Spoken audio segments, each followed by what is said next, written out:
Lily here for Xicana Boxing with the one and only David Benavidez. David, you told me before that your nickname is El Bandera Roja and it means danger. Danger is coming. What danger is coming for Anthony Durrell come September 28th? He could expect to get knocked out. That's what's coming to him. I've been working very hard. I've been here for 7 weeks. I got 3 more weeks left, finishing up my camp, you know what I mean? So I'm very excited. I'm very blessed to be in this position back again. And we worked very hard, and we're going to take this opportunity very serious, and we're going to go back in there and get the WBC title back. Speaking of your training camp, you guys kind of broke the internet earlier this week when you guys were sparring with Shawn Porter. How did that come into fruition, and what did you get out of that sparring session? It's always a good time, or not a good time. It's always a good experience when you get to spar another world champion. It doesn't matter what way he is, because obviously they're world champions for a reason. They think very good, and they got very good skills.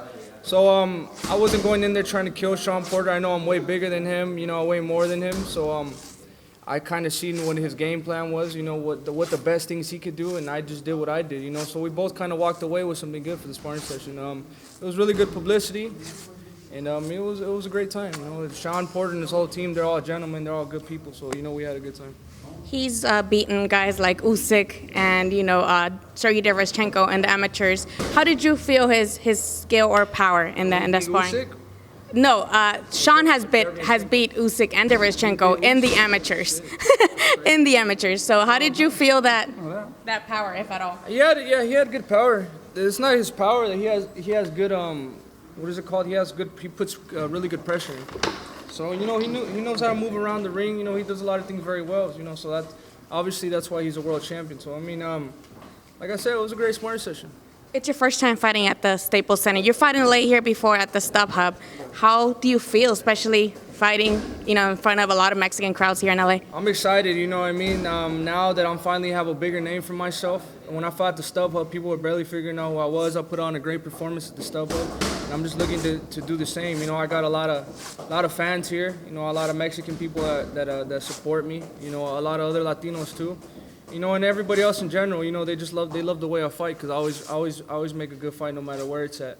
But it's basically like I'm fighting in my backyard. I've been training in California for almost 10 plus years, so I'm basically in my backyard right now. Okay, you became the youngest world champion in modern boxing times back in 2017. Now, 2 years later, you get to fight for that same title. Is there any pressure added on now to become a 2-time world champion? There's no pressure at all. I feel like I'm able to handle things way better now.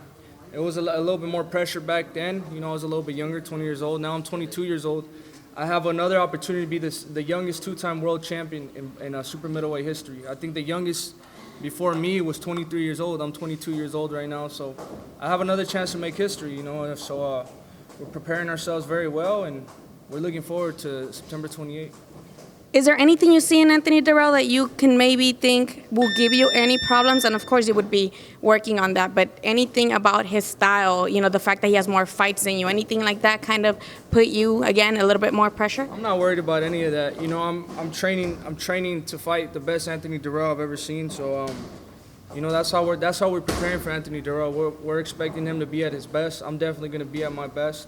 So I just want to give the fans a good fight. I'm ready for whatever.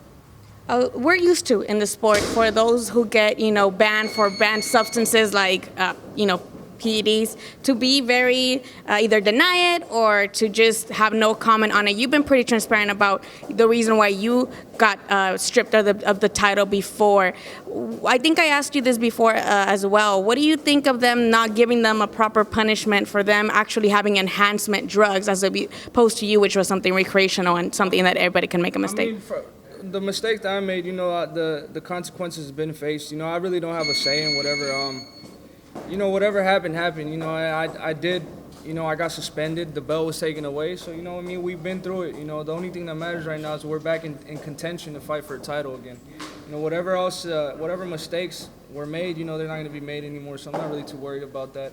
As to PEDs and stuff like that, I don't think that stuff should be tolerated, because it's not natural, and you could really hurt somebody with PEDs. So I think they should take that a little bit more serious, But that's my stand on it. I really don't got too much to say. I'm just gonna keep doing what I'm doing. We're gonna keep working hard. The division is really stacked right now. We have Caleb Plant, who has mentioned your name before as a possible opponent. We have Billy Joe Saunders. We have Kalen Smith over there in the UK. Should you rise victorious against Anthony Durrell and get your title back, who of those would you actually like to unify with? I would like to fight all of them. It doesn't matter in what order. You know, obviously they have the belts, so the dream is always to be unified world title holder, a world champion, and have all the belts. So, you know, I mean, all of them are pretty stiff competition, so whoever it is first, you know, we have to be extremely ready for whoever comes first. Now, Canelo, he has a regular title there at 168. That would be a huge mega fight, especially for the Mexican fans. What would you say to maybe fighting Canelo in the future? That would be an amazing fight. You know, that's something I feel like is a real big possibility. So, you know, we're gonna do what we have to do. We're gonna, you know, beat all these fighters that we have to beat.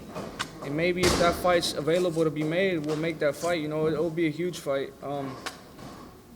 You know, Canelo's gonna go down in history as one of the best Mexican fighters ever do it. So, you know, if I could have the opportunity to fight him, I'm gonna be very prepared for that opportunity. Today, they announced a fight between two kind of YouTube stars who are going to be fighting on Dazn. The reason I'm bringing this up is because you are, again, the youngest world champion. You've dedicated your entire life to boxing. What are your thoughts on just these random-ass YouTubers? I don't knock anybody's hustle. You know, I heard that they sold his last, Logan Paul, what's his name? They sold their last pay-per-view and they had 1 million buys. So if they could do it, they could do it. You know what I mean? I don't knock nobody's hustle. But would you be, like you said, offended that they would put you into undercard if you were a champion again? I would never fight an undercard of a YouTube star. You know what I mean? That's just me, but thank God I'm not on Dazn. Given that, let's go to this fight, the fight that you're going to be fighting at. Is there any predictions you have, especially after sparring Shawn Porter and you fought in the undercard of Errol Spencer's and Mikey Garcia? Is there any, predictions that you have for that fight? I really don't know who's going to win. It's going to be a great fight.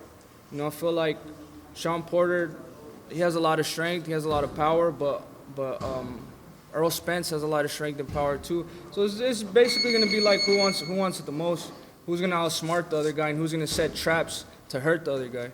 And I feel like they can both do it. So, you know, I'm excited to see who's going to pull it off because I have the fight 50-50. All right, let the fans know where they can follow you and where they can watch your fight September 28th. You can follow me at Benavidez 300, and we're going to be fighting at the Staples Center September 28th, co-main event on pay-per-view for Shawn Porter and Errol Spence, and it's going to be amazing. Thank you.